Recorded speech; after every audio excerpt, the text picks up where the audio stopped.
Magandang hapon po sa ating lahat. Merry Christmas! It's a blessing po that although tomorrow po yung ating pag-alala, pero yung date, hindi po yan ang importante. No? Ang pinaka-importante, somebody was born to save us. And praise God for that. And so this afternoon, I would like to invite everyone to please be upstanding. Let's ask the Lord to prepare our hearts as we worship Him this afternoon. Para nakakapanibago, ano? 1:30, ang medyo mahirap lang rito is pagbusog ka, the next thing that you want to do is to sleep, no?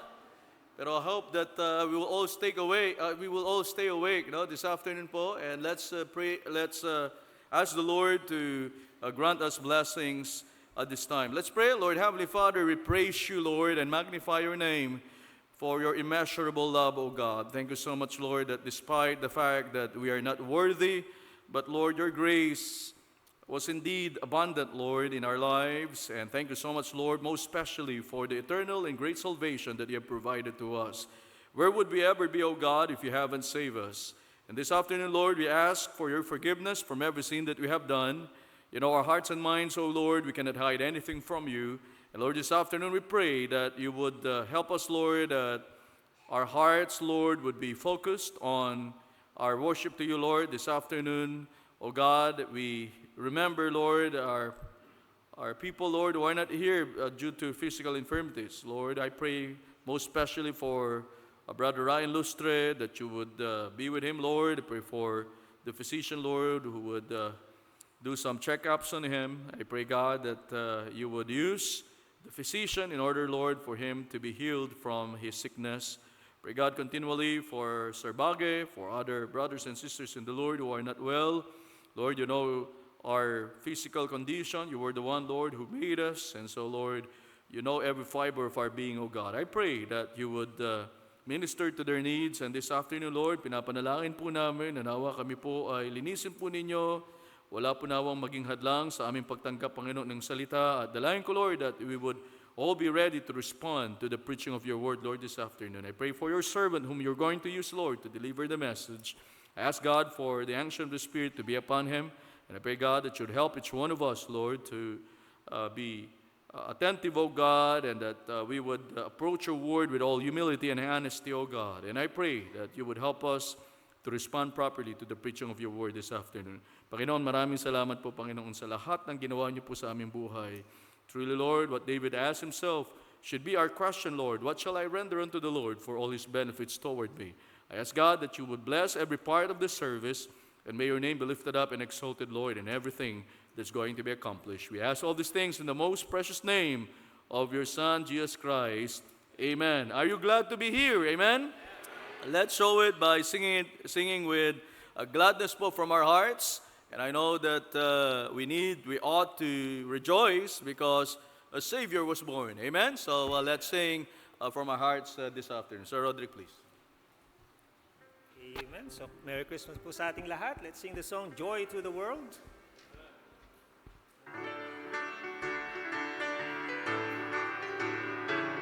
All together, please.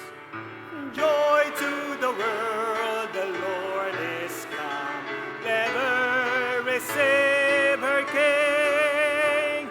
Let every heart prepare him room.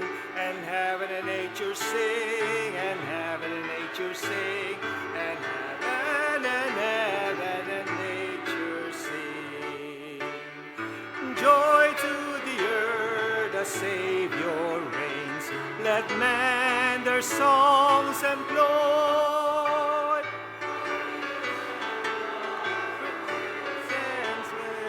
Repeat the sounding joy, repeat the sounding joy, repeat the sounding joy. Third stanza.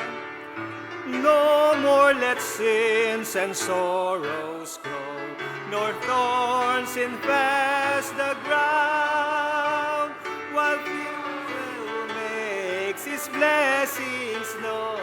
For us the curse is found, for us the curse is found, for us the curse is. Last stanza. Herald fills the world with truth and grace, and makes the nations probe the glories of His righteousness, and wonders of His love, and wonders of His love, and wonders of His love. Amen. Dahil marami tayong nakain, awitin natin ang Holy Afternoon o Holy Night.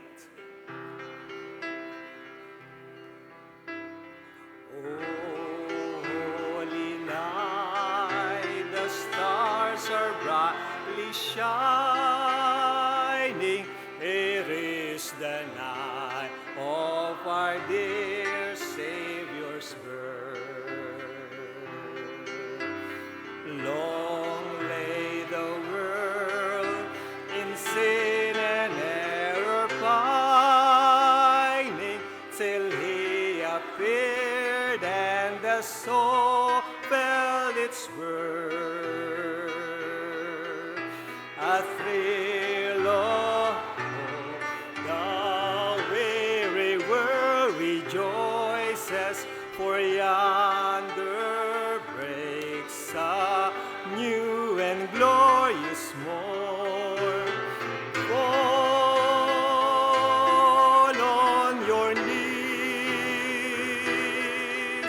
oh, hear the angel voices, oh, night divine, oh, night when Christ was born, oh, night, oh, holy night, oh, night divine. Hinga lang ako. Second stanza. Led by the light of faith serenely beaming, with glowing hearts by His cradle we stand. So led by light of a star so sweetly gleaming, here came the wise men from Orient land.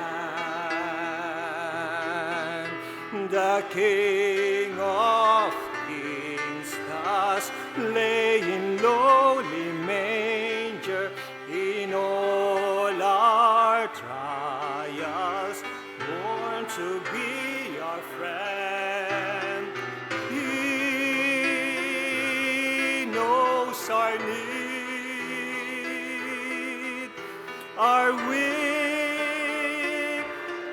is no stranger. Behold your King, before Him lowly bend. Behold your King, before Him lowly bend. Last stanza.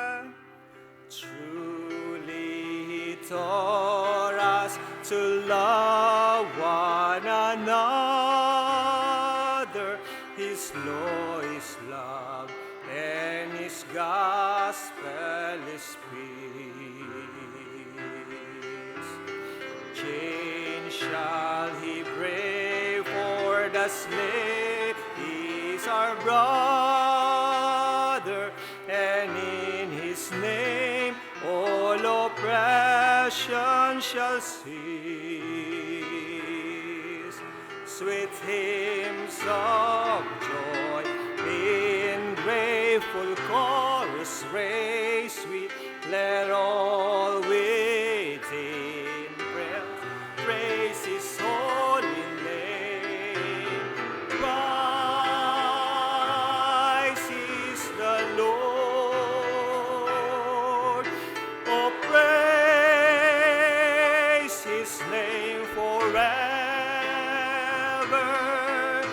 His power and glory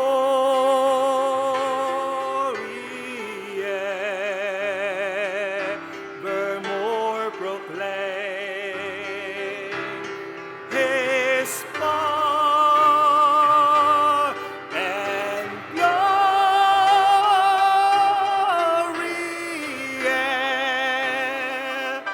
evermore proclaim. Amen. Thank you so much. God bless us all. Okay, thank you so much for that song. Hindi na po tayo busog, gutom na naman ulit.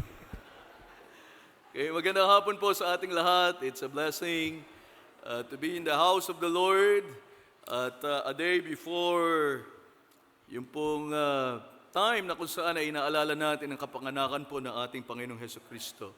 And praise the Lord, no? Tunay nga po na sa Kanya po yung glory, sa Kanya po yung praise, sa lahat po ng Kanyang ginawa sa ating mga buhay. And so at this time po, I would like to welcome lahat po ng mga bisita natin ngayong pong hapon po na to. It's a blessing to have you this afternoon. And so thank God for your presence this afternoon. At of course, yung ating po mga kapatid, no? We just had our lunch, no, kanina. And so thank God for those who put forth efforts. Alam ko na iba sa inyo talagang lumabas na po yung specialty ninyo, no? Kanina. And thank God na nagkaroon tayo ng time of fellowship with each other. So nauning this time, no? Ngayon lang naman physical provisions, mamaya yung spiritual, no?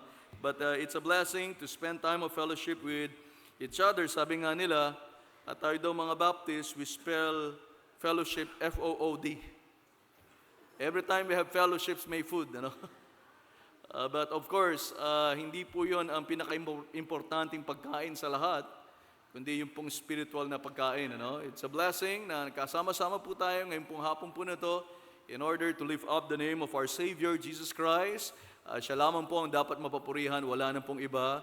So just wanted to give you announcement. Of course, next week, ganito po pa rin ang setup natin. December 31, it happens to, it falls on a Wednesday rin po. So we'll have our lunch fellowship at 12 and then 1:30 po yung service po natin. So I thank God na nakuha po natin yung goal natin na makapag-start tayo ng 1:30. So marami po ang pumunta kanina at thank you so much for your presence. And even now, ngayon po sa ating pong midweek service. And so I just wanted to announce, marami po tayong mga gospel tracts, no? Ito po mga gospel tracts na to na pinagawa po natin ay talaga nagfo-focus po sa season na to. So I would like to ask yung lahat po sa atin dito, if you can, grab some tracts with you, kasi mamayang hapon, mamayang gabi po ay iba po sa inyo. Most of us ay mag-spend po kayo ng time with your family members and especially those who are not saved yet. And so let's do our best in order to present the real reason for this season. Kaya po yan, just feel free to grab. Meron na po mga tracts, no? Alam ko may mga gospel tracts na po tayo doon. Pero meron pa, if you need some, if you need more, just pwede nyo po ako i-approach. If wala na pong, hindi ko alam kung may mga tracts pa sa baba. Pero if you need more, just let me know. Marami po tayong mga tracts. We printed 20,000 tracts, no, para lang po sa Christmas season nito. So we will give out those tracts hanggang siguro mga first week of February. Of course, yung second week ng February, okay na. Bigyan na natin yung dati nating binibigay kasi may puso eh. Pero ngayon po, we will focus more on the real reason why the Savior was born. And so I hope po that we will take the challenge. I know that this year is about to be over. The Lord has caused us to accomplish some things this year, 2025, but we can do more. Amen? We can do more. We can improve. Let's keep on improving, mga kapatid, sa halat po ng aspeto ng ating mga buhay. If you are a Christian, if you are saved this afternoon, sabi nga, the biggest room in the world is the room for improvement. We can do more. We can win more souls for the Lord. Kaya po, wag po tayong, let's not be self-satisfied. Let's keep on aspiring to do more and greater things for God and His glory. So I know that some of us here, no, busy tayo hanggang next week po. But sana po pagbalik natin sa ating mga sarili-sariling mga ministries na pinagkatiwala ng Panginoon, it is my prayer and desire that we will all be recharged and ready for what the Lord has in store for us this coming year, 2026. No? So let's be here po sa ating pong, of course, sa ating, meron pa rin tayong, meron pa rin tayong outreach, meron pa rin tayong pong extension classes this coming Saturday. And then, of course, on Sunday, ang ating pong, that's the last day of the year, last Sunday rather, of the year 2025. So let's be here, let's come back, let's come early, let's attend our Sunday school classes, and I know po that we would be blessed as we attend those classes. But again, let's aim for more. Let's aim for more things that we can do this coming year for the Lord and His glory. So this time po, I believe our special number is ready. We don't have a missions letter po ngayon since this is a special service po natin. And so we don't want you to, we want you to go back to, of course, sa mga ginagawa po natin, we want you to have an ample time with your family members para po magkaroon kayo ng opportunity na i-share po yung gospel of salvation. So let's have the special number at this time.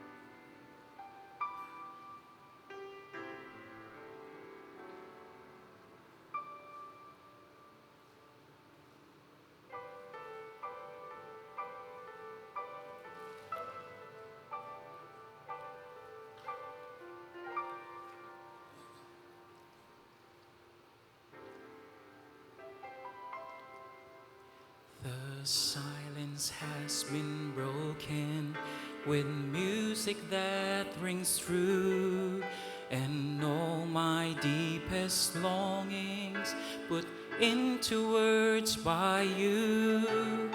In my heart I know it, you are the Holy One, Redeemer of the people, Jehovah's only Son. For my eyes have seen your salvation, which you have prepared for all men. This light of divine revelation, a child born in Bethlehem. Yes, my eyes have seen your salvation, and now by your grace I can say, this Savior of hope for all nations is reborn in my heart today.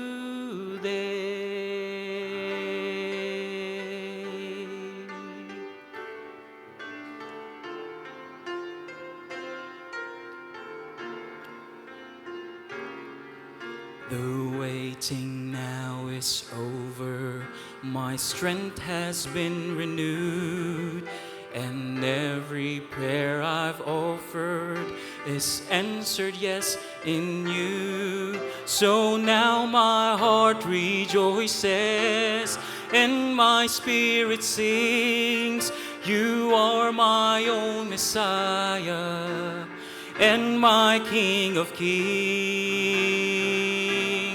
For my eyes have seen your salvation, which you have prepared for all men. This light of divine revelation, a child born in Bethlehem. Yes, my eyes have seen your salvation. And now by your grace I can say, this Savior of hope for all nations is reborn in my heart. Today in my heart, today, yes, my eyes have seen your salvation, which you have prepared for all men. This light of divine revelation, a child born in Bethlehem. Yes, my eyes have seen your salvation, and now by your grace I can say, this Savior of hope for all nations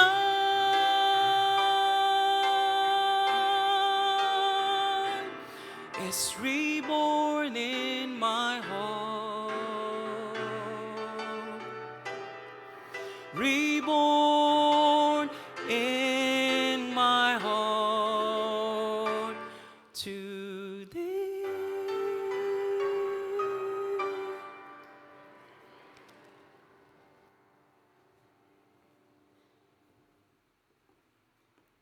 Thank you so much for that wonderful special number. And I know that the songs that we have sung earlier on and even the special item have already prepared our hearts for the preaching of God's Word. At salamat po sa Panginoong Diyos na tunay nga, every saved person has that testimony. At kaya po napakapalad po natin. It's a blessing for us to be born again. It's a blessing for us to have the relationship with the Heavenly Father, the greatest Father of all. And so this afternoon po, I don't know if there's one in our midst na hindi pa po sure that heaven is your home, but you can have a relationship with the Lord. No? I hope kayo pong hapon po na to. Tomorrow, your celebration of the birth of Christ will be meaningful if you will have a relationship with God today. No? Kaya po salamat sa Panginoon. No? Si Sister Sugar, okay na? Okay ka na? Okay, too much sugar? Baka too much sugar. Hindi kaya? No? But it's a blessing po. It's a blessing also to have Pastor Kenneth and yung mga family po ni Ma'am Renalyn. No? It's a blessing to have you this afternoon. At yung mga iba pa po natin mga bisita po ngayong pong hapon po na to. And the Cayetanos, nandito sila. And then si Sir Rogie, what a blessing, you know? Sir, okay na, okay na. Amen. Praise the Lord. It's a blessing po. We prayed for him and the Lord has answered our prayers. And so lalo na po ngayon, medyo ingat-ingat tayo. Maraming kainan. Sabi nga nila, you'll have one of your resolutions ay maglulus tayo ng weight. For 11 months, we were able to accomplish that. Pero by the time that darating na ito, lahat ng mga na-lose natin, i-gain natin or more, no? During this festive season. But let's just be, sabi ng iba, okay lang yan, Pastor, kasi may Hebrews 9:27 naman eh. And as it is appointed unto man wants to die, appointment naman eh. So, pero ingatan rin natin ang sarili natin. Sabi ng Biblia, he that soweth corruption to his flesh shall also reap corruption to his flesh. No? Ingat-ingat lang po tayo. Yes, let's enjoy the food. But let's also think of our health. No? Alam ko na ang Panginoon Diyos po, pwede natin i-balance naman yan. No? Kaya sabi ng Biblia, false balance is an abomination to the Lord. No?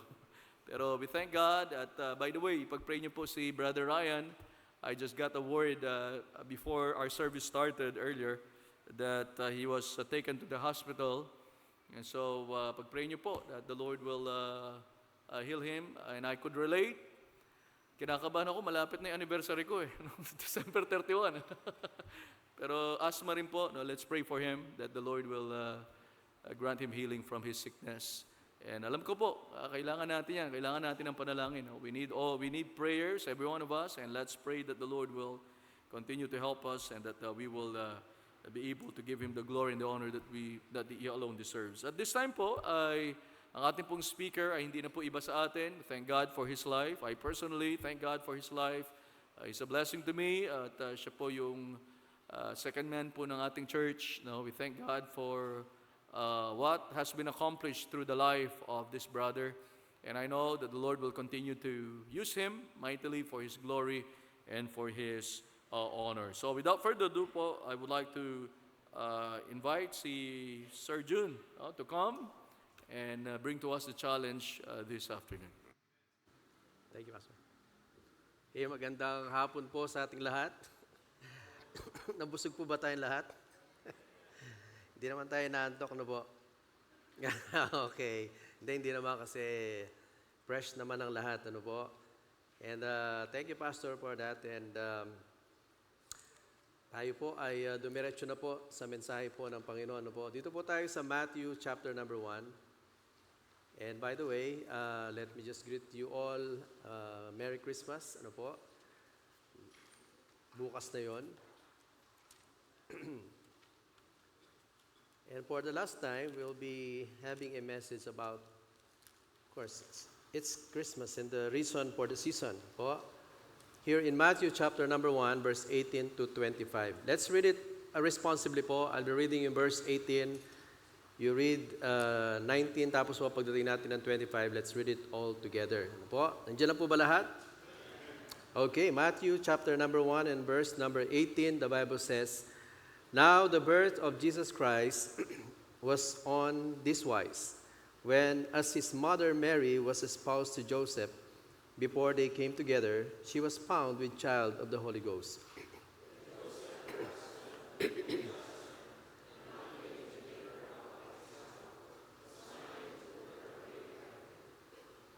But while he thought on these things, behold, the angel of the Lord appeared unto him in a dream, saying, Joseph, thou son of David, fear not to take unto thee Mary thy wife, for that which is conceived in her is of the Holy Ghost.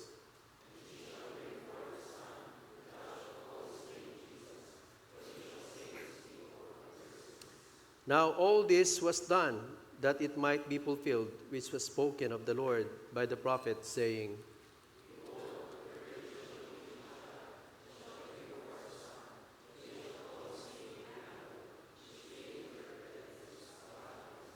Then Joseph, being raised from sleep, did as the angel of the Lord had bidden him, and took unto him his wife altogether, and knew her not till she had brought forth her firstborn son, and he called his name Jesus. Let's pray, Lord.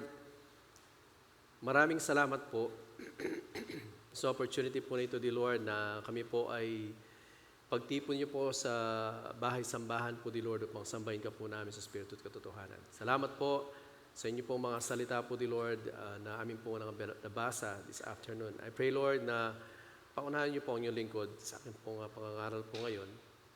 And I pray, Lord, that everyone po, the Lord, they would also receive the instructions and the blessings that you have prepared in store for us this afternoon po, the Lord. Patawad po sa anumang pagkukulang po namin sa iyo, at ito po'y dalangin ko lamang sa iyo sa pangalan ng aming Panginoong Jesucristo. Amen. Thank you po. Pwede na po kayo makaupo.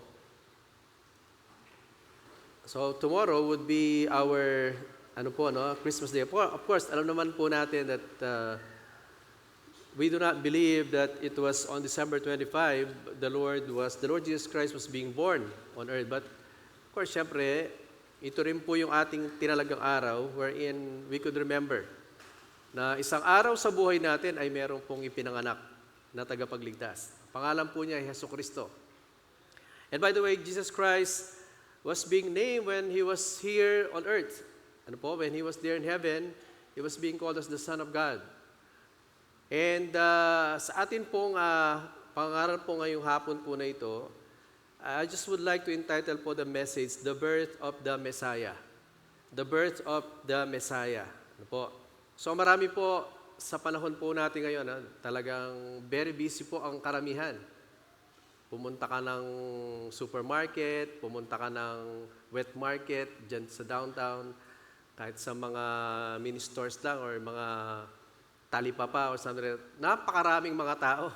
Ano po? Talagang napaka-busy po nila sa kanilang paghahanda. Kaya lang, the question right there is this: anong klaseng paghahanda ang ginagawa natin? Anong pinaghahandaan nila? Na I would say na taliwas po kung ano po yung pinaghahandaan po natin. I hope it is. No? Sana hindi rin po natin sila katulad na they were just only making celebration out of sa mga gathering, yung parang reunion, and having a lot of food, merong gift, giving, and everything. Ano po? Kaya lang, merong kulang. Nagkukulang yung sentro nung sino yung importante po ang ipinanganak nung araw po na yun. And that is none other but the Lord Jesus Christ. Ano po? And ulitin ko po, I hope tayo po ay hindi ganun ang sentro ng bawat isa po sa atin. Ano po? Na it's not because of the food, yung ating fellowship with each other, merong mga gift giving, gift receiving po ng gift, and a lot of things na ginagawa po. Ano po? Sana hindi po yun yung reason ng ating pong pagdiriwang ng ating Kapaskuhan, kundi yung kapanganakan ng ating pong tagapagligtas. And so, we have here the birth of the Messiah. Ano po?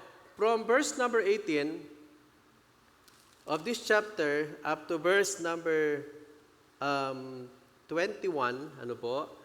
Makikita po natin dito yung, let me just read again, ano po? Now, the birth of Jesus Christ was on this wise, when as his mother Mary was espoused to Joseph, before they came together, she was found with child, the Holy Ghost. She was found with child with the Holy Ghost. And ano po yung nangyari po? In verse number 21.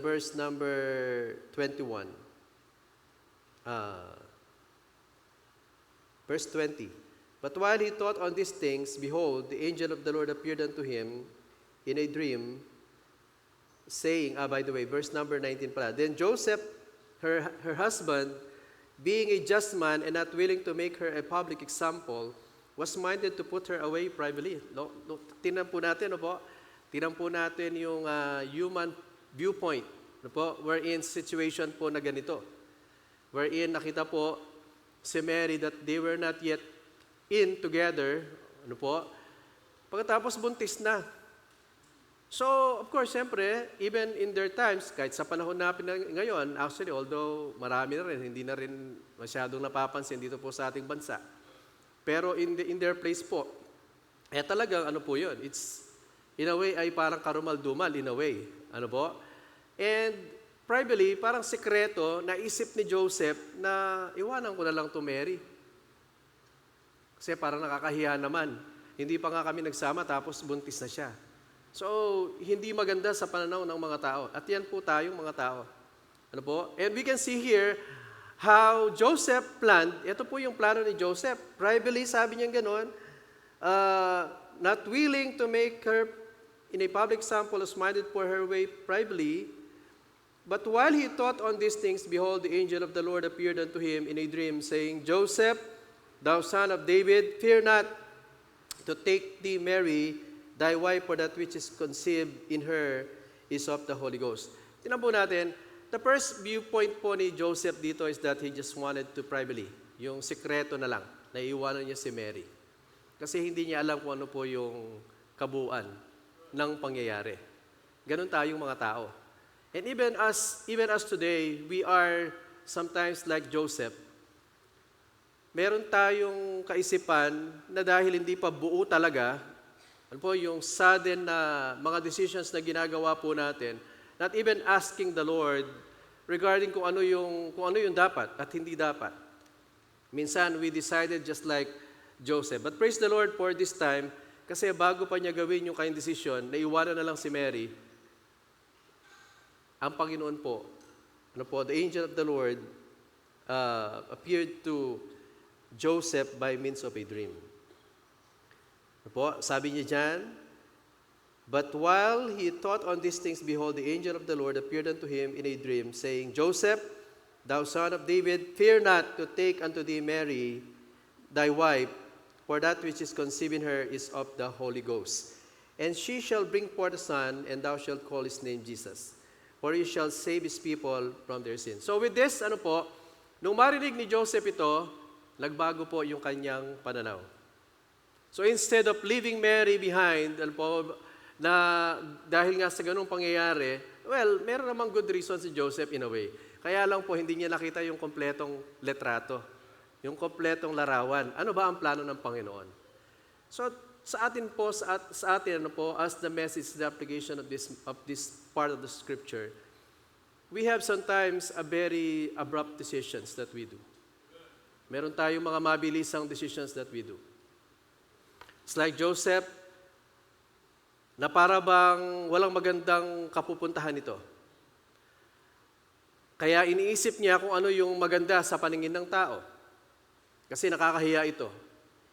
Pero ginawa niya na muntik na niyang ginawa yung mga bagay na hindi po marapat para po sa kanya. And even us, sometimes parang ganun din. May mga pagkakataon na yung decision natin ay talagang napakabilis na mga pagde-decide po natin in a way.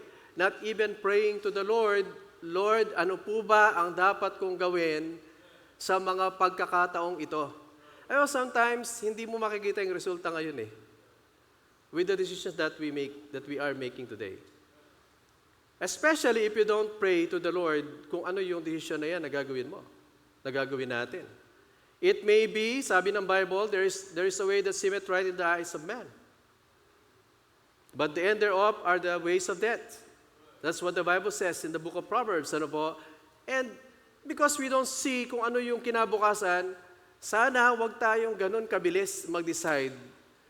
So, hindi tayo nagkakaroon ng mga problem, but we rather pray for it. Ano po? We rather pray for it because God's decision toward us is very good. Maganda po ang plano ng Panginoon sa buhay po natin. Ano po? Wag na wag lang po tayo nagagawa po ng mga bagay na pwedeng pagsisihan po natin. Tingnan po natin, ano po, in Jeremiah chapter 29, verse number 11. Oh, this is a familiar verse, but let us read it. Ano po? Let's open our Bible here in Jeremiah 29. Tingnan natin po yung mga plano po ng Panginoon sa ating mga buhay. Ano po? Wag lang po tayong ganun kabilis mag-decide, just like Joseph, he pondered upon his heart, pero praise the Lord, immediately, the Lord brought an answer toward this, yung cares na kanya pong pinuproblema. In chapter 29 and verse number 11 of Jeremiah, the Bible says, "For I know the thought that I think towards you, saith the Lord, thought of peace and not of evil, to give you an expected end." God's thought toward us is peace and not evil. Yung naisin niya sa bawat isa sa atin, actually, it's good. Kaya lang, we are making our own decisions. And then at the end of the day, dahil tayo po ay nag-decide based lang doon sa ating mga nakikita, not even asking the Lord on what to decide today, ayun, minsan nagkakaproblema po tayo. Sometimes we are put into that place na in trouble because we just decide na, Brother Jun, kasi kailangan ko ng decide ngayon. Ito nga ang problem. We don't even ask the Lord about it. Ano ba yung dapat gawin with that one? Hindi po tayo dapat ganun lang na nagde-decide na, hindi, mukhang maganda naman to. Hindi po. Merong maganda sa ating paningin na hindi po tama sa harapan ng Panginoon. And so what we have to do is just to wait. Wait upon the answer of the Lord toward us. Ano po? Just like here in Romans chapter 28. Verse number 8. Ano po? All things work together for good. Ano po? Sabi niya po dyan. But let us read it. Ano po? In Romans chapter number 8 and verse number 28, po yung mga plano po ng Panginoon po sa atin, by the way. Ano po? And in Romans, chapter number 8, and verse number 28, the Bible says, is this, and we know, okay, Apostle Paul is stating here, and we know that all things work together for good to them that love God. And alam naman natin kung ano po yung mga nangyari po dito. Ano po yung mga experience po ni Apostle Paul. But he said, and we know that all things work together for good to them that love God, to them who are the called according to His purpose. And we know exactly kung ano po yung nangyari kay Apostle Paul about this letter that he have written. Kung paano ay naranasan niya yung ganito, naranasan yung ganito, naranasan yung ganito, naranasan yung ganito, naranasan niya yung mga paghihirap po. And yet, hindi po siya babara-bara lang sa kanya pong decisions. But rather, he asked the Lord to lead him And to have victory, kaya nga makita po natin, Apostle Paul, nakita natin kung ano po yung kanyang buhay at kung paano nagtapos sa kanyang buhay. And he was on the point of, to the point of saying, ang sabi niya is, I have finished my course. And praise the Lord, ano po, in the life of Apostle Paul. Ano po? Another thing, here in Proverbs chapter 19, verse number 21. So we can see that all things, God thought of us peace and not evil, and all things work together for good to them that love God. Another thing here in Proverbs chapter number 19 and verse number 21. Proverbs chapter 19 and verse number 21. The Bible says, ano po, there are many devices in man's heart, and that is true. Marami po tayong mga bagay dyan na iniisip, yung mga agam-agam po sa buhay po natin. Ano po? Napakarami devices. There are so many devices. There are so many devices in man's heart. Nevertheless, the counsel of the Lord, that shall stand.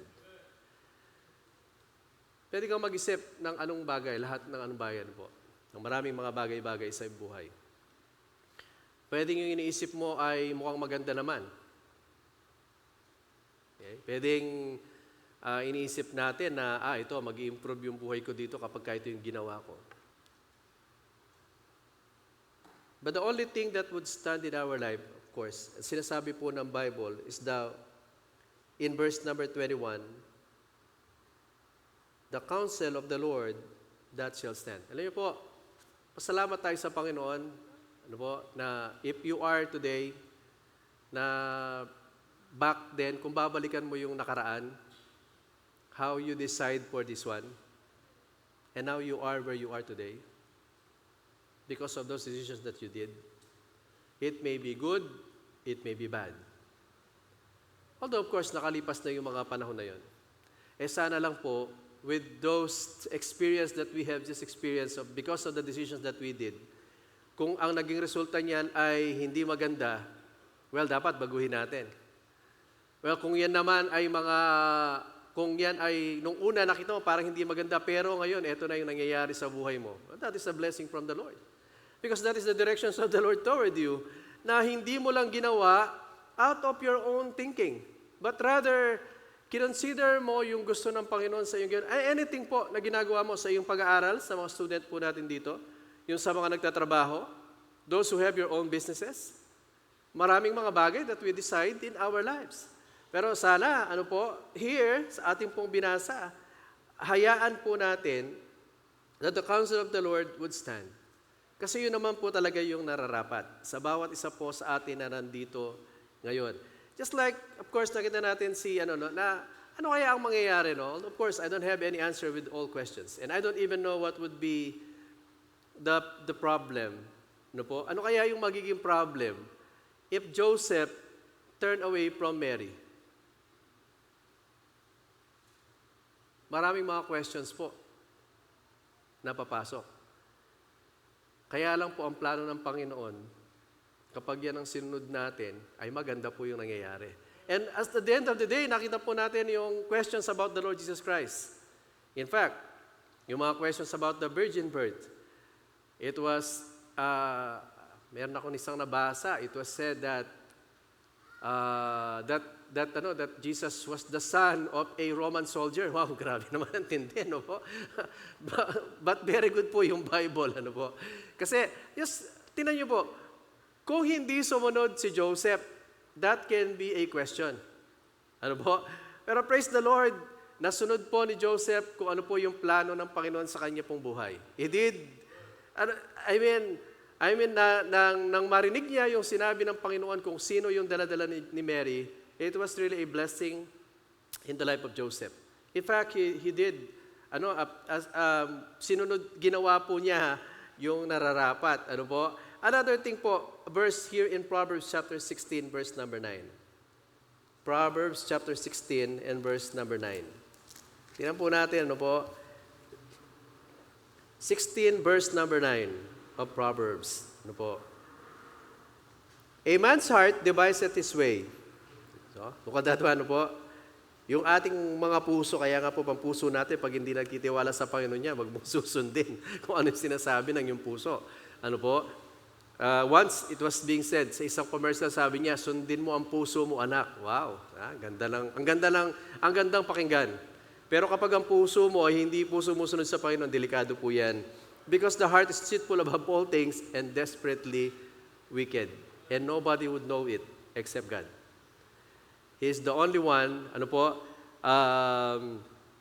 by the way, hindi ko nga pala nasabi yung point number 1 natin. Okay. A plan forestalled or prevented. Ano po? A plan forestalled or ibig sabihin po ng forestalled po ay prevented. Ano po? Kasi yung plano ni Joseph dito. It was being prevented when he was being met, ano po, with the angel of God, of course, in his dream.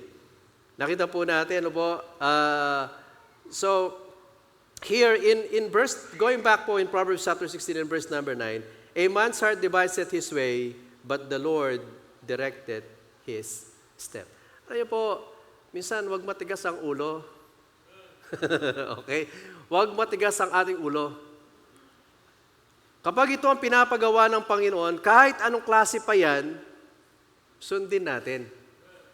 Hindi yung kung ano yung gusto natin. Hindi kasi mukhang maganda yung daanan dito eh. Mukhang mapino at patag yung kalsada dito. Parang bako-bako, Lord. Mas maganda dito. No. Ang nakikita lang natin yung nandiyan sa malapit. Hindi natin nakikita kung anong sa malayo. Ang Panginoon, nakikita niya lahat. Hanggang kabuuan ito, hanggang sa dulo.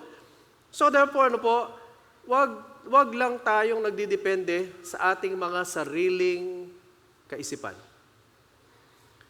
Sa bawat problems na pwede nating maranasan, i-acknowledge natin po ito sa Panginoon. Because God knows exactly the answers of those problems that we can have sa ating pong mga buhay. So, that would be a plan forestalled or prevented. It was being prevented when he had dreamt a dream, and he was being met. Kasi ganun po yung panahon nila. In order for us, pero ngayon po, kapag nanaginip ka, wag mong tatayin sa wedding po yan. Okay? Wala na po yun. Wala na po yun. Kasi we already have the complete Word of God. Here it is. The Word of God. At hindi na po tayo nagbabase doon sa ating panaginip. Baka nagtatanong po kayo, Sir, paano yung panaginip natin? Wala pong use ang panaginip na yan. Malamang sa malamang, kabaliktaran ng panaginip mo ang mga nangyayari. Pero actually, it's not sa dream po natin. Going back po with the chapters, or with the book that we have read, ito po sa Matthew chapter number 1. Not only there's a plan being forestalled or being prevented, and praise the Lord, kasi nakinig si Joseph doon sa plano ng Panginoon sa kanya na dapat niyang gawin. At kinasama niya si Mary hanggang inuluwal ang sanggol. Here in verse number 22, tingnan po natin. Now all this was done that it might be fulfilled, which was spoken of the Lord by the prophet. Sa verse 22, we can see a prophecy fulfilled. Praise the Lord. The prophecy once what has happened here is once a prophecy.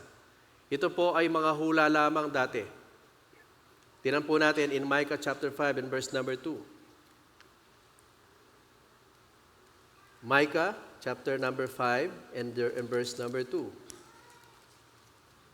Pagkatapos po ng Jonah, tapos Micah. Micah chapter 5 verse number 2. Of course, madalang natin nabubuksan po yan. Mas maganda, mabuksan po natin. And I know some of you are familiar with this one. But thou, Bethlehem Ephratah, though thou be little among the thousands of Judah, yet out of thee shall come forth unto me that is to be ruler in Israel, whose goings forth have seen from old, from everlasting. Another thing, dito po sa Isaiah. Isaiah chapter number 9. Tingnan po natin yung Isaiah chapter number 9. Verses 6 to 7. Tingnan po natin. For unto us a child is born, And to us His Son, by the way, these are only prophecy. Ano po? These are the promises that can happen. Muna. Wala pa muna dito sa Old Testament. Given, and the government shall be upon His shoulder, and His name shall be called Wonderful, Counselor, the Mighty God, the Everlasting Father, the Prince of Peace. Of the increase of His government and peace, there shall be no end upon the throne of David and upon His kingdom, to order it and to establish it with judgment and with justice from henceforth even forever. The zeal of the Lord of hosts will perform this. Chapter 7, verse number 14. Of Isaiah pa rin po tayo. Chapter 7 and verse number 14. Therefore the Lord Himself shall give you a sign. Behold, a virgin shall conceive. And here a son shall call his and shall call his name Emmanuel. So what we can see here po in verse number 22, in the Old Testament, as we look onto, titingnan po natin yon, binasa mo yung Old Testament, makikita po natin yung maraming iba-ibang sacrifices. Hanggang matatapos po yung Malakay, makikita natin yung sacrifice. Pero ano naman ang ibig sabihin ng mga yon? Bakit sinabi kung anong klaseng sacrifice? It should be male, malinis, without blemish and everything. Dahil ito po, ipinapakita kung ano yung mangyayari in the New Testament. And the fulfillment of what is happening here in the Old Testament is there we can see in the New Testament. Ano po yan? Yung kapanganakan po. Ano po? The prophecy was being fulfilled. And He was, that it might fulfill, sabi po ng binasa po natin. That the longing, that waiting po na inihintay in the Old Testament will come to pass at eto na. Nangyari na po in Matthew chapter number 1, verse number 22. Now all these things was done that it might be fulfilled which was spoken of the Lord by the prophet. Here, what we can see po ay yung pong faithfulness po ng ating Panginoon. That He is a keeper of promise. Siya po ay may isang salita, ginagawa, tinutupad kung ano po yung kanyang pangako.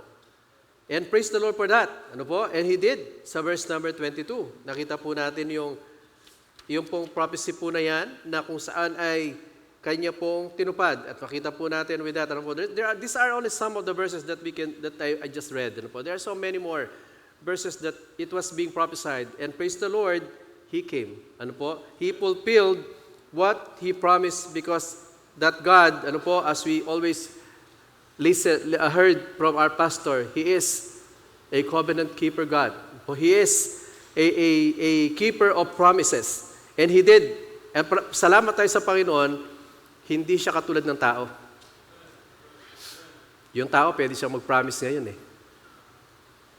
Promise lang. Ano po? And in fact, sa mundo, para bang ang ibig sabihin po ng promise ay promises are made to be broken. Wow. Hindi po ganon. Ano po? Because Ecclesiastes says there, no. Kailangan mong gawin kung anong yung pinangako. Kailangan natin gawin. What about yung mga pinangako natin sa Panginoon?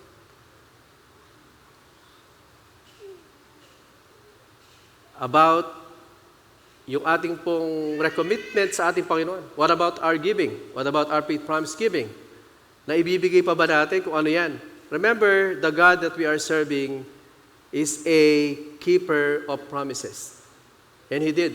Sana po, tayo bilang lingkod, bilang anak ng Diyos, at meron tayong Diyos na tiranggap sa atin, ay sana po ay ganun din.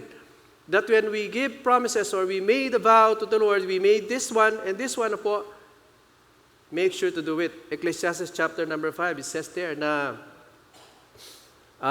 deeper not to, tinanga natin. Tinanga po natin. Naalala ko lang ano po. Ecclesiastes chapter number 5.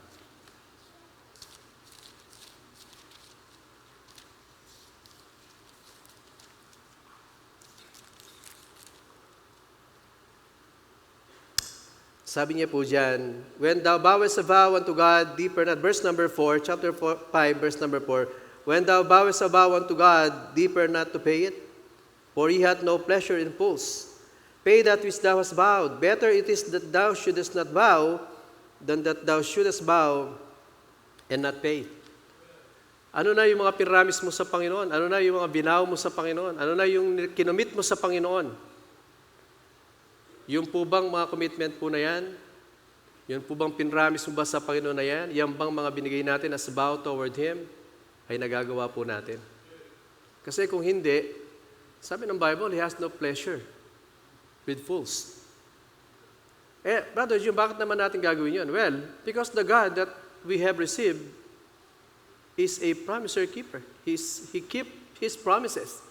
So marapat lang na tayo din ay maging katulad din po niya as we made our promise toward God, sana po ay nagagawa rin po natin. Kung hindi man natin, if we fail to do it, as being expected sa ating mga tao, no? Sometimes we fail on those vow, the promises that we have to the Lord. Sana po, open yung ating altar that we can ask forgiveness and go back again on what we have promised toward Him. Nanghihina ka ba sa iyong paglilingkod? Dahil ikaw ay nafe-fail with what you did, with what you have promised to the Lord, simply just go in front of this island po and recommit to the Lord what you have committed toward Him. And God would always help us to continue on what we have started and said toward Him. Ano po? Another thing, not only we can see po yung a plan being forestalled or prevented, a prophecy fulfilled, and we have here in verse number 23, tingnan po natin in verse number 23, Behold, a virgin shall be with child, and shall bring forth a son, and they shall call his name Emmanuel, which being interpreted is God with us. So napakaganda po nito, ano po? The proclamation of a faithful and just God. Sino po yan? His name would be called Emmanuel. At ang ibig sabihin ng Emmanuel, God with us. Because we cannot be with God. So God, from heaven, went here on earth para makasama tayo. And praise the Lord for that. Sino tayong mga tao para bigyan po ng pansin ng Panginoon na mula doon sa kanyang luklukan sa langit, bababa siya dito sa lupa? Para ano? Para siya po ay magsakripisyo ng buhay sa atin. It was really po, kung titinan po natin, po, this is the spirit, this is actually the reason for the season. That Christ was being born right there in the manger, one of these days, sabi nga ng Bible, He would be crucified. He would sacrifice Himself para sa iyong kasalanan at sa aking kasalanan. Kaya kung ikaw ay nandito ngayon, pinapaalam po ng salita ng Panginoon, kung ikaw ay hindi pa nakakasiguro ng langit, meron nang nagsakripisyo ng buhay para sa iyo para makasiguro ka ng kalangitan. Yun ay walang iba kundi ang Panginoong Jesucristo. Siya po ay nagsakit, dinala niya yung bigat, binuhat niya, sinalo niya lahat ng hampas sa kanya, na supposedly ay ikaw ang hinahampas. Tayo dapat ang hinahampas, pero sinalo niya po lahat yun. Para hindi na po tayo mahirapan. And praise the Lord for that. Kung isipin po natin, ang hirap pong tarukin po. Ang hirap unawain po ng bagay po na yan. Na paanong ang Diyos po na yon, na ang ganda-ganda na kanyang tahanan sa langit at napakaganda na kanyang kondisyon, bababa siya dito para magsakit at pagsakripisyo ng buhay para sa atin. Sana doon pa lang ay nakita na po natin at sana nabibigyan po natin ng halaga yun. Bibigyan natin ng halaga, He is Emmanuel, God with us. Praise the Lord, dahil siya po ay kasama po natin. Siya isa sa atin. Ano pa? Full of humility. Philippians chapter 2. Tingnan po natin kung ano po yung ginawa po ng Panginoon para sa atin. As being proclaimed as being faithful and just. Philippians chapter 2 verse 5.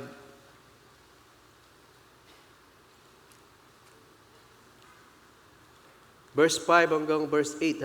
Let this mind be in you in which was also in Christ Jesus, who being in the form of God, and by the way, hindi po hinubad ng Panginoon yung kanyang pagiging Diyos. Diyos siyang bumaba dito, nagkatawang tao, siya po ay Diyos pa rin. 100% na Diyos at 100% na tao. Ano po? Kung tatanungin nyo, paano nangyari yon? Bahala na po yung Panginoon para... Okay. Hindi po natin maunawaan yun kasi hindi po natin naranasan po yun. Hindi po natin mararanasan yun. Ano po?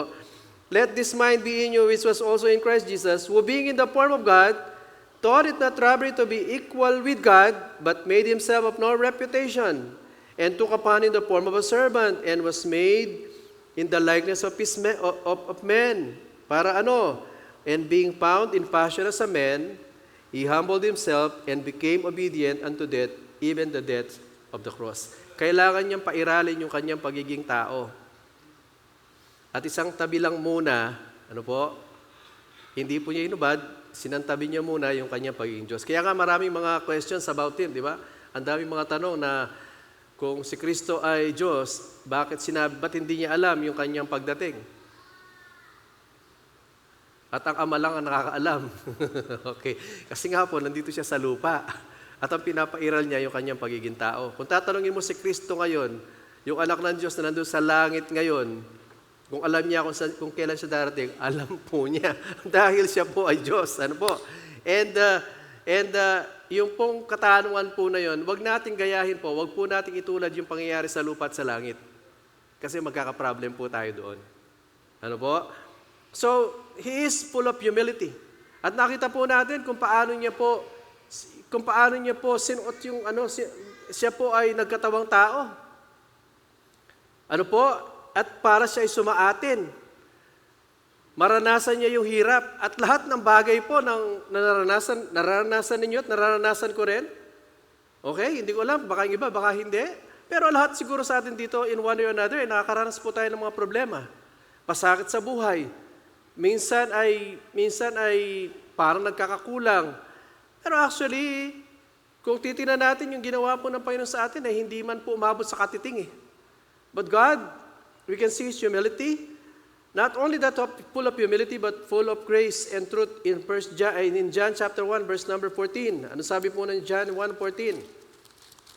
It was being mentioned here as the God of full of grace and truth. Ano po? Tingnan natin. John chapter 1, verse number 14. Ito po yung Diyos na sumaatin. Ano po? John chapter 1 and verse number 14. And the Bible says there in verse number 14, and the Word was made flesh and dwelt among us. The Lord Jesus Christ, ano mo? He became flesh. And by the way, He was named Christ when He was here on earth. By the way, ano po? And we beheld His glory, the glory as of the only begotten of the Father, full of grace and truth. Ano po? Not only that, we have full of humility, full of grace and truth, full of mercy as well. In Titus chapter 3, verse number 5. Titus chapter number 3.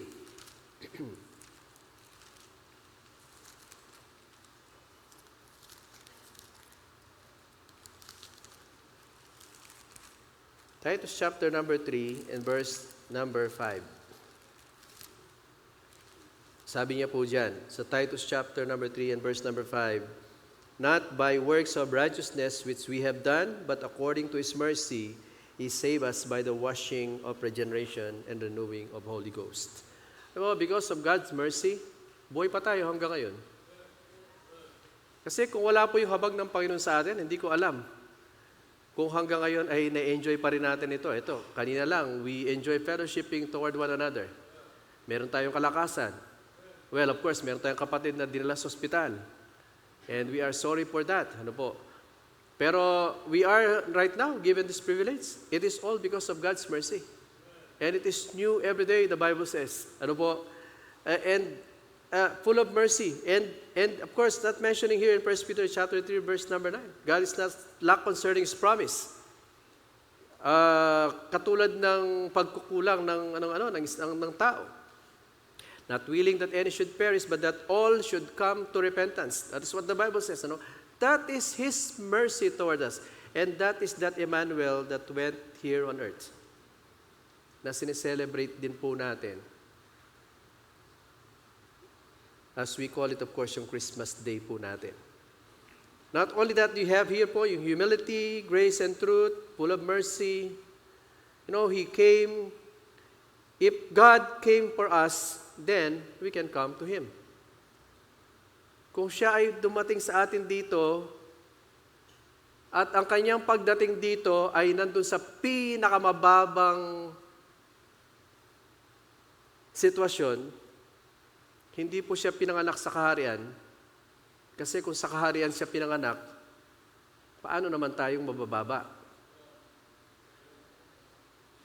Kasi sa kaharian po, ay puro mga matataas lang ang karamihan pwedeng makarating dyan. Kaya pumunta siya dun sa pinakamababa para yung pinakamataas ay kaya ring pumunta. Kaya niyang bumaba.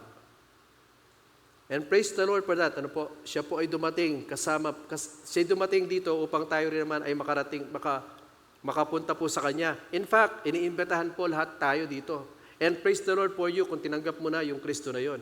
Kung hindi mo pa siya tinatanggap, iniimbitahan ka ng Panginoon na dumako sa Kanya, sampalatayanan mo siya, kilalanin mo siya bilang yung Diyos at tagapagligtas, dahil yun naman po talaga yung hangarin niya sa bawat sa atin. If God is with us, no po, kung ang Panginoon ay sumaatin, kung siya po ay kinasama niya po tayo namang mga mananampalataya, tingnan natin yung Hebrews chapter 3 o chapter 13. Po, tingnan po natin yung Hebrews 13, verse number 5. Kung si Kristo po ay sumaatin, ano naman ang dapat po nating ang dapat nating magiging damdamin po sa bagay po na ito. 13 and verse number 5. Let your conversation be without covetousness, and be content with such things as you have. For He hath said, I will never leave thee nor forsake thee. Praise the Lord for this one.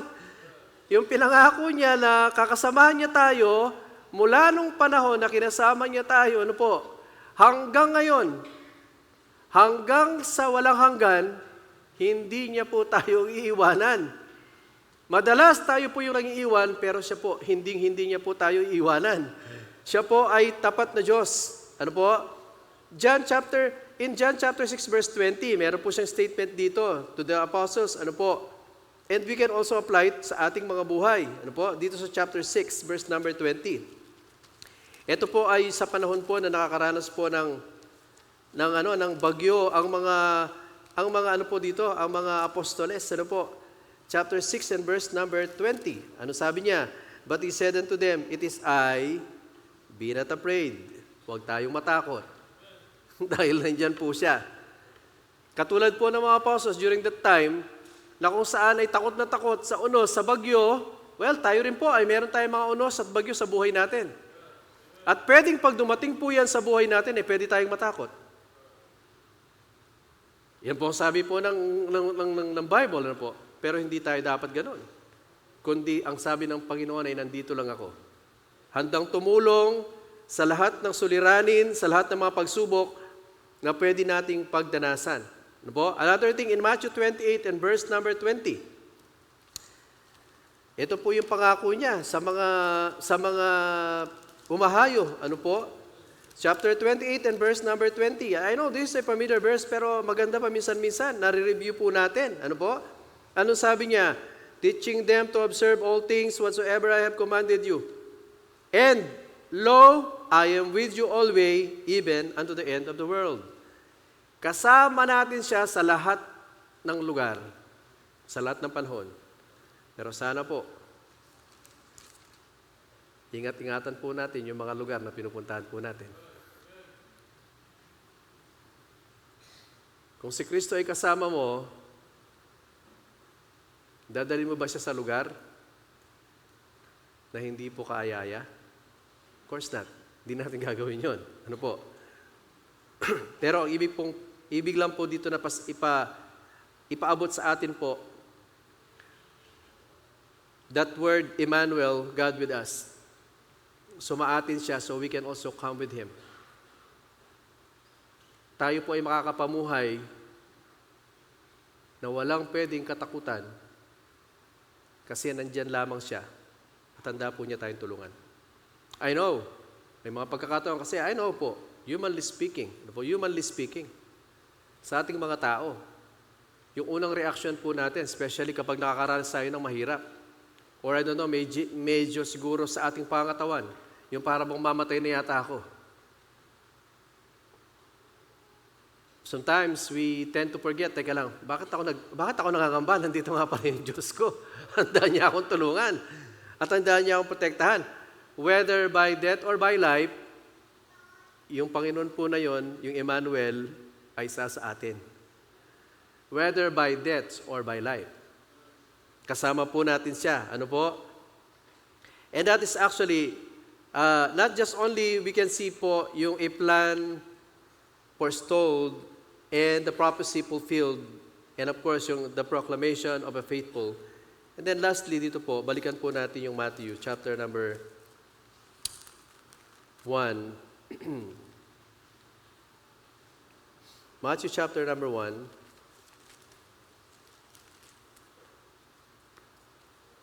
And verse number 23 and verse number 24. Balikan po natin. Behold, a virgin shall be with child and shall bring forth a son, and they shall call his name Emmanuel, which being interpreted is God with us. Then Joseph, being raised from sleep, did as the angel of the Lord had bidden him, and took upon him his wife. Verse 25. And knew her not till she had brought forth her firstborn son, and he called his name Jesus. And praise the Lord for that name, Jesus. Not only He is the Emmanuel, being God with us, but also yung pong Jesus, the Savior. That's why we have the Messiah, the birth of our Messiah. Ano po? It was being proclaimed here. The publicized purpose. His name is Jesus. At pinangalanan siyang Jesus. They followed what the angel told them to do. And they did. Kasi may ibig sabihin po yung pangalang Jesus. Ang pangalang Jesus, ang ibig sabihin niyan ay Savior of sinners. Siya po yung magiging tagapagligtas po ng mga makasalanang katulad po natin. Praise the Lord kasi tinanggap mo na ang Panginoon. Pero kung di pa siya tinatanggap, ulitin ko po, tanggapin mo na siya bilang yung Diyos at tagapagligtas. Ano po? He saves us from the penalty of sin. In fact, not only that, ano po bang ginawa po niya? Ano bang ginawa po ng Panginoon sa atin? 2 Corinthians 5 verse 21. 2 Corinthians 5:21. Po. For he made him to be sin for us. Po. Dahil inako niya yung ating kasalanan, so He made Himself to be sin for us, who knew no sin. Wala po siyang kasalanan. That we might be made, napakagaling po nito, napakaganda. Your righteousness, my righteousness, is not of us, actually. What makes us being righteous? Because we received the righteous one. Yung pong Kristo. Siya po yung nagpapabanal sa buhay ng bawat isa po sa atin. And He made Himself to be sin for us. Inako niya, binuhat niya lahat ng ating mga kasalanan upang tayo naman ay mapawalang sala. As if, sabi nga ng Bible, when we are being justified, as if we don't sin. And praise the Lord for that kasi inako po lahat, burado lahat ng ating mga kasalanan. And praise the Lord for what He did. The name Jesus, the Savior of sinners, came here on earth just to save you and me. And praise the Lord dahil dito, ay nagkaroon po tayo ng kabanalan sa buhay po natin. Hebrews chapter 2 verse number 9. This will be the last one that we're going to read po tonight. Hebrews chapter number 2 and verse number 9.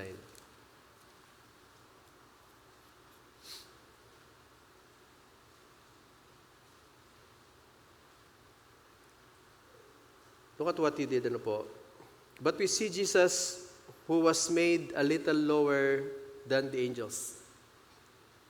He is not lower than the angels. Hindi siya. Mas mataas siya sa mga angels. But when He was being born here at kinuha niya po yung katawang tao, He made himself lower than the angels. For the suffering of death, crowned with glory and honor, that he, by the grace of God, should taste death for every man. Siya po ay namatay para sa ating lahat. Ang pangalan po niya ay Jesucristo. And tomorrow, of course, not just only tomorrow, but tonight at 12 o'clock, and then tomorrow, probably magkakaroon tayo ng mga gatherings sa ating mga tahanan. Pakilala po natin yung tunay na kahulugan, yung tunay na dahilan kung bakit meron tayong Paskong sineselebrate. Ipakita po natin sa kanila that Savior was once being born about more than 2,000 years ago. There in the manger, siya po ay nagsakripisyo isang araw. Binayaran ang kasalanan ng kasangkatauhan. At dahil doon, ang lahat ng tao ngayon ay merong pag-asa. Dahil doon sa mabuting pag-asa po na dumating po sa atin, pangalan niya Jesucristo. Siya ay namatay para sa ating mga kasalanan. So I hope, maybe this is a very simple message that we can hear tonight, this afternoon. And we talk about the birth of the Messiah. Nakita natin yung nangyari kay Joseph. Nakita natin yung pagkakapulpil, pangyayari po ng mga pangako ng Panginoon. And He was a covenant-keeping God. And He did proclaim as the faithful and just God and publicize a publicized purpose. It was being publicized as Jesus Christ is the Savior of the world. Siya po yung tagapagbayad ng ating mga kasalanan. Tayo po'y tumayong lahat, tayo po'y manalangin. Maraming salamat po, the Lord, sa inyo pong mga salita po, the Lord, na amin pong pinagbulay-bulayan po sa hapon po na ito. Salamat po dahil binago niyo po yung aming pananaw ng bawat Paskong dumarating po sa aming po mga buhay. Ito po ay hindi tungkol sa mga regalo, mga pagkain, sama-sama salo-salo. Kundi ito ay dahil sa iyo, meron pong pinanganak sa mundo na ito. Ang pangalan po niya, Jesucristo. Kayo po yun, Lord. At ang sabi niyo po ay kayo po ang siyang tagapagligtas sa lahat po ng kasangkatauhan. Dalangin ko po at pinapasalamatan ko po kayo sa kaligtasang pinagkaloob niyo po sa amin. Nawa, Lord, ay hindi po ito manatili lamang sa mga buhay po namin, but rather bahagi din po namin to sa ibang mga tao po, di Lord. Bigyan niyo po kami ng lakas na loob na ma-share po ang mabuting balita na mayroong Kristong namatay doon sa krus ng Kalbaryo upang bayaran po ang aming pong mga kasalanan. Kayo po'y pinanganak upang magsakripisyo ng buhay. Napakabuti niyo po sa amin, Lord. Salamat po sa inyong katapatan at sa inyong pong habag at biyaya po sa buhay po namin. Dinadalain ko po, di Lord, na tulungan niyo po yung bawat isa po sa amin. Gamitin niyo po bilang mga instrumento po. At even, Lord, sa pagtatapos ng taon po na ito, kayo pa rin po pumatnubay maging sa pagsisimula po ng bagong taon. Kayo pa rin po, di Lord, ang siyang manguna. Iba yung kalakasan ng pagkaloob niyo po sa amin pang siyang magamit po namin sa aming paglilingkod po sa inyo. Nawa po, the Lord, ay habang kami mayroon pang buhay, may kalakasan pa, malaya po kayong kumilos sa mga buhay po namin. Maraming salamat po. Pinupuri kita, Lord, pinapasalamatan sa inyo po kadakilaan sa buhay po namin. Sa pangalan ng aming Panginoong Jesucristo. Amen. Pagay ko si Pastor.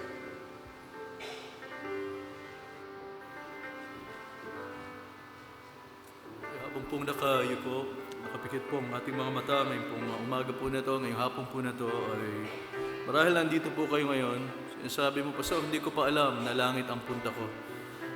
Marahil kung tatanungin po kayo, kung halimbawa mawalan kayo ng buhay, sigurado na ba kayo, tiyak na ba kayo na langit ang punta ninyo? Kung hindi pa po, ngayong pong hapon na to, mga kaibigan, hindi po aksidente pagpunta niyo po rito, may napakagandang plano ang Panginoong Diyos. Nais niya po na kayo po ay celebrate ng birth ng ating Panginoon Jesucristo may kabuluhan. At mangyayari lang po yun kung kayo magkakaroon ng katiyakan ng inyong relasyon sa Panginoon at kakaroon kayo ng katiyakan na langit ang punta ninyo. Nandito kayo, marahil sinasabi mo, Pastor, hindi ko pa alam, hindi pa ako tiyak na langit ang punta ko. Ngunit ngayong hapon na ito, nais kong lumapit kay Kristo, pagsisihan ng kasalanan, tanggapin si Kristo bilang aking sariling tagapagligtas para ako'y magkaroon ng katiyakan ng kaligtasan. Meron po ba sa atin dito? Huwag po kayo mahiya. Maybe this is your last opportunity to come to the Lord. Kung hindi pa po kayo sure na langit ang punta nyo, ito pong time na ito, itong oras po na ito, napaka-importante. Meron po ba sa atin? Pwede ba taas ang kamay mo? Meron pa ba sa atin ito? Somebody would show you from the Bible how can a person knows for certain that heaven is his home. Ngayon pong time na ito, marahil ligtas ka na at the Lord spoke to your heart sa mga plano po natin sa buhay natin. Marahil ngayong hapon na ito, sinasabi mo, Panginoon, tulungan niyo po ako na i-acknowledge ko po kayo sa lahat ng aking mga plano. Lalo-lalo na as you face this new year. If the Lord spoke to your heart as our song leader sings, the altar is open for invitation. Would you come? Lapit po kayo, mga kapatid. No? Lapit po tayo sa Panginoong Diyos. Napakarami pong mga hindi sigurado sa susunod na taon. Napakarami pong mga bagay na pwede po nating gawin, mga decisions po that you and I can make. Na magkakamali po tayo because we have made them abruptly. We made hasty decisions.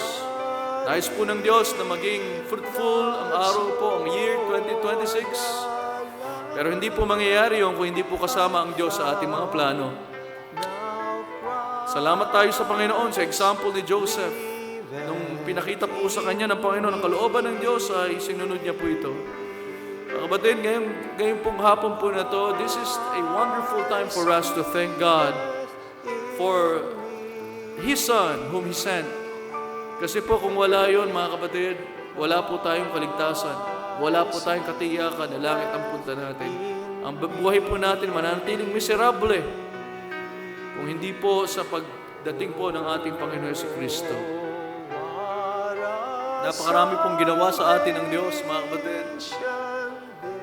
It's but reasonable for us to thank Him for what He has done for us.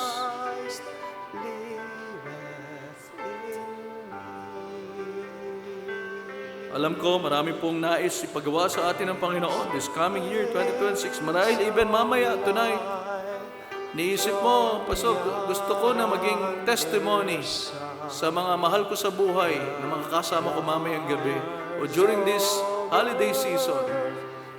Marahil niisip mo, Pastor, ipag-pray niyo ako kasi kailangan ko ng lakas ng loob para ipangaral sa kanila ang magandang balita.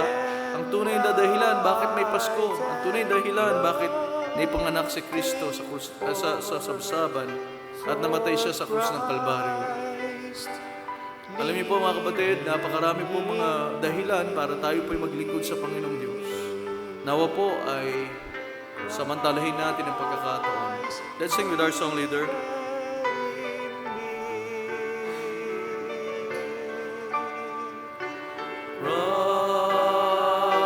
Christ liveth in me. Oh, what a salvation this, that Christ liveth in me. Let's sing the last song, With longing all, my heart is filled, that like Him I may be, as on the wondrous thought I dwell.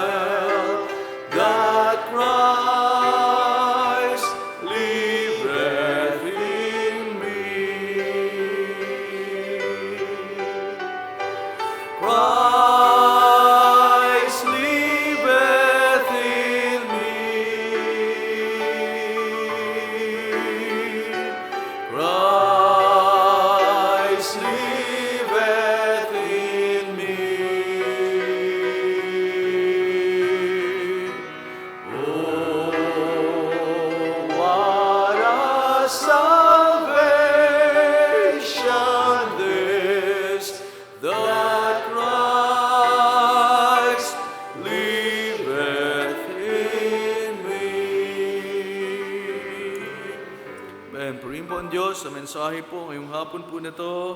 At nawa po ay katulad ng napaalalahanan po tayo ngayong hapon na to na sa ating pong pagsa-celebrate ng kapanganakan ni Kristo, nawa ibahin po natin ang celebration natin kaysa sa mundo. Magkaibo po dapat, no? Kasi tayo po ay alam natin, naunawaan natin bakit kailangan po may panganak ni Kristo.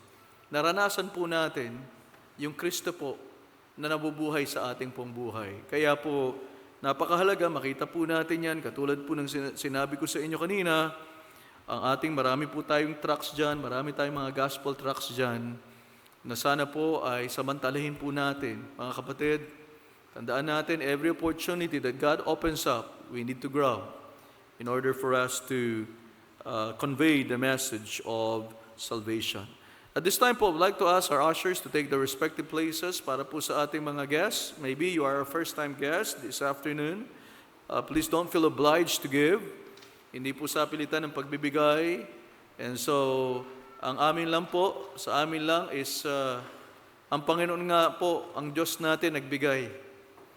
Ibinigay niya po ang kanyang best, ang kanyang sariling anak, para tayo po'y maligtas. How can we not give? No, we can never match yung giving po ng Diyos. Pero we can walk in gratitude po. Sabi po ng isang statement, you can give without loving, but you cannot love without giving. Kaya here at Mountain View Bible Baptist Church, we love giving po. Kasi alam namin, ang mga binibigay po namin na hindi po nawawalan ng kabuluhan.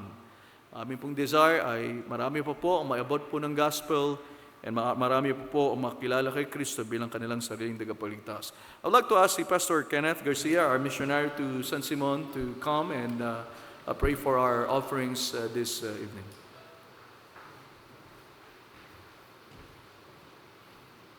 Okay, sige po, manalangin po tayo. Panginoon, salamat po. Salamat unang-una sa lahat, binigay niyo po ang inyong anak. Hindi kayo nagdamot sa amin po, Panginoon. Nabigyan po kami ng buhay na walang hanggan kung sino yung tumanggap sa inyo bilang tagapagligtas po niya. At Lord, tulungan niyo rin po kami lagi ngayong araw ng Pasko. Minsan, Lord, ang daming mga iba't ibang mga pinupuntahan, yung mga blessings na pera na binibigay niyo sa amin. Pero Panginoon, pag sa inyo na po, minsan nagkukulang kami dito. Help us, Lord, na wag pong maging madamot, lalong-lalo na sa pagbibigay sa inyo. At i-bless niyo po lagi, Panginoon. Ipakita niyo yung difference ng mga taong willing na magbigay ng kanilang pong buong puso para po sa inyo. At sa mga tao, Lord, na hindi po talaga gusto na at napipilitan na nagbibigay. Panginoon, tulungan niyo po kami. Na kung saan, kung kayo, ibinigay niyo yung the best niyo, help us, Lord, to give our best, very best, para rin po sa inyo. At Lord, i-bless you po yung aming offering. Bless you po yung magbigay at binigay. Magamit po ito para po sa inyong kapurihan. Lahat yung dinadalayan ko sa pangalan ni Jesus. Amen.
you so much, mga kapatid, sa wonderful music na yan.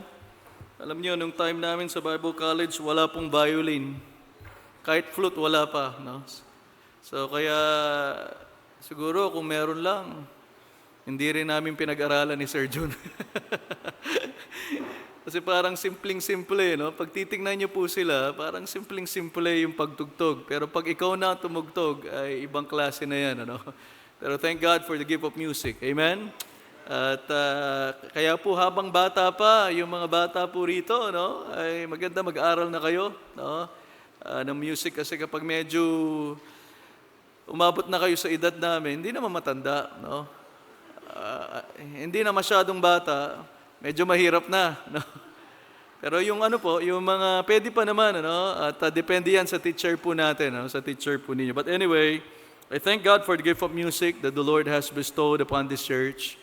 At salamat sa Panginoong Diyos sa ginawa po niya. And thank God for today. Amen? Meron po ba tayong first-time guest ngayon? Meron po tayong first-time guest? Wala po tayong first-time guest, no? So, but it's a blessing to have, you know, yung mga guests po natin ngayong pong hapon po na to.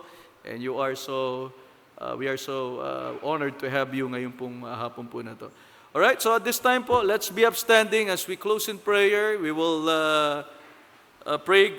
pray po, prayer of thanksgiving and praise po sa ating Panginoong Diyos sa ginawa niya po sa atin. And tonight po, ay sana hindi natin siya, we won't fail to thank Him, no, for what He has done at sa pagkapanganak po ng ating tagapagligtas na si Kristo. So let tayo po'y manalangin. Our most gracious Heavenly Father, thank you so much, Lord, for the challenge that we have received, Lord, today. O God, salamat po, Panginoong Diyos, nang dahil po sa inyo pong pagmamahal sa amin, Panginoon, dakilang pag-ibig sa amin, Lord, ay sinugo niyo po si Kristo. Siya po ay naipanganak sa sabsaban, namatay sa krus ng Kalbaryo. Lord, hindi po namin mapapantayan ang inyong pong pagmamahal sa amin, Panginoong Diyos. We cannot outgive you, Lord. We cannot outlove you. But thank you so much, Lord. We can choose to live in gratitude, Panginoong Diyos, sa lahat ng ginawa niyo po sa aming mga buhay. Panginoong Diyos, I pray, God, that you would constantly remind us of the great and mighty things that you have performed in our lives, O Lord. I pray, God, na kami po ay mapalalahanin, Panginoong Diyos, na kung hindi po dahil sa kapanganakan ng aming tagapagligtas ay wala po kaming kasiguraduhan ng langit, Panginoong Diyos. At kami po'y mananatiling miserable. Ang mga buhay po namin ay hindi po mababago, Panginoong Diyos, kung aming tagapagligtas ay hindi napanganak sa sabsaban at namatay sa krus ng Kalbaryo. Ngayon pong hapon po na ito, nagpapasalamat kami sa inyo pong ginawa. Salamat po sa mga puso na inyo pong in-stir up, Panginoong Diyos. I pray, Lord, na tulungan niyo po ang mga lumapit sa inyo kanina at even, Lord, this past few days, na nagkaroon po ng mga commitment sa inyo. Lalo-lalo po, Panginoon, this coming year 2026. Oh, Lord, the devil doesn't want us, Lord, to make commitments to you. He doesn't want us, Lord, to make promises to you, O God. Or perhaps, Lord, at times, He wants us to make promises and that those promises would be broken, Panginoong Diyos. But, Lord, I pray that by your grace, Lord, and by your help, Panginoong Diyos, help us, Lord, to fulfill the promises that we have made before you, O God. Panginoong Diyos, preserve niyo po ang buhay ng mga kapatid, Panginoon, dito sa Mountain View Bible Baptist Church. I pray, God, that you would continue, Lord, to fill us with power and that you would use us, Lord, mightily in bringing the gospel to the lost, O God, and that we would proclaim the message of salvation, Lord, to people diligently. And I pray, Lord, even as we spend time with our families, O God, tonight and during this holiday season, I pray, Lord, that you would open up opportunities, Lord, for us to be able to present the real reason for this season, Panginoon. At dalayan ko, Lord, magligtas po kayo ng aming mga mahal sa buhay, Panginoong Diyos. Tulungan niyo po kami, Panginoong Diyos, that our hearts would be broken, Lord, for the lost. And I pray, God, that you would help us, that maging faithful po sa inyo, Panginoong Diyos, sa aming pong pagnanambahan, sa aming pong paglilingkod po sa inyo. Dalayan ko, Lord, that we would aspire to do more and to win more souls, Lord, for you this coming year, because there's no doubt in my mind, Lord, that you will keep on opening doors of opportunities for us, Lord, to minister to people. And dalayan ko lang, Lord, tulungan niyo po kami na nawa we would value faithfulness, Panginoon, sa inyo at sa inyo pong gawain, Panginoong Diyos. At nawa, Lord, ay this coming year, 2026, makita po namin ang iyong makapangyarihang kamay, Panginoon, magmumove ng husto, Panginoon Diyos, sa buhay ng mga kapatid, Panginoon, dito sa Mountain View Bible Baptist Church. Panginoon Diyos, salamat rin po sa mga guests namin ngayon.